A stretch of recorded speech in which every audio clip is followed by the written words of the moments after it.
Sir, ಈಗ ರಾಜಕೀಯದ ವಿಚಾರವಾಗಿ ಬರ್ತಾ ಹೋದ್ರೆ ಸೀಟು ಹಂಚಿಕೆ ವಿಚಾರ ಬಹಳಷ್ಟು ಏನಂದ್ರೆ ಚರ್ಚೆ ಗ್ರಾಸವಾಗ್ತಿರುವಂಥದ್ದು. ಯಾಕಂದ್ರೆ ಬ್ರದರ್, ಸೀಟು ಹಂಚಿಕೆಯಲ್ಲಿ ಯಾವುದೇ ರೀತಿಯ ಸಮಸ್ಯೆಗಳಿಲ್ಲ. ಸುಗಮವಾಗಿ BJP ಮತ್ತು JDSನ ಯಾವ್ಯಾವ ಲೋಕಸಭಾ ಕ್ಷೇತ್ರದಲ್ಲಿ ಅಭ್ಯರ್ಥಿಗಳು ನಿಲ್ಲಬೇಕು ಅಂತಕ್ಕಂಥದ್ದು ಸುಗಮವಾಗಿ ಎಲ್ಲ ರೀತಿಯಲ್ಲಿ ಅಂತಿಮ ನಿರ್ಣಯಗಳನ್ನು ಮಾಡ್ತೀವಿ. ಅದರಲ್ಲಿ ಯಾವ ಸಮಸ್ಯೆಗಳಿಲ್ಲ. ಇಲ್ಲಿ ವಿಶ್ವಾಸ ಅನ್ನೋದು ಮೊದಲು ಬೇಕಲ್ಲ, ಆ ವಿಶ್ವಾಸವನ್ನು ನಾವು ಎರಡೂ ಪಕ್ಷಗಳು ಮೂಡಿಸ್ಕೋಬೇಕಾಗಿದೆ. ಅದು ನನ್ನ ಟಾಪ್ ಪ್ರಿಯಾರಿಟಿ.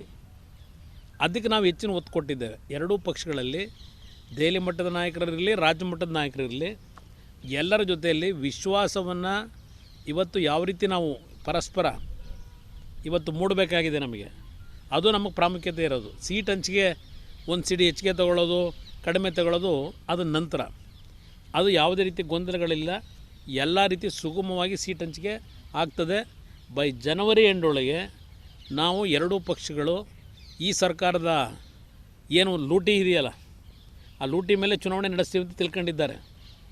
ಖಜಾನೆ ಖಾಲಿ ಮಾಡಿ ಅದರ ವಿರುದ್ಧ ಯಾವ ರೀತಿ ಹೋರಾಟ ಮಾಡಬೇಕು ಅನ್ನೋದಕ್ಕೆ ಒಗ್ಗಟ್ಟಿನಿಂದ ಹೋಗಲಿಕ್ಕೆ ಎಲ್ಲ ರೀತಿಯಲ್ಲಿ ವೇದಿಕೆ ಸಿದ್ಧ ಮಾಡ್ತಾ ಇದ್ದೇವೆ. ನನ್ನ ಮುಂದೆ ಆ ಪ್ರಶ್ನೆ ಏನಿಲ್ಲ ಬ್ರದರ್. ನಾವು ಮಾಧ್ಯಮಗಳಲ್ಲಿ ಬರ್ತಾ ಇರ್ತಕ್ಕಂಥ ಸುದ್ದಿ ನೋಡಿದ್ದೇನೆ.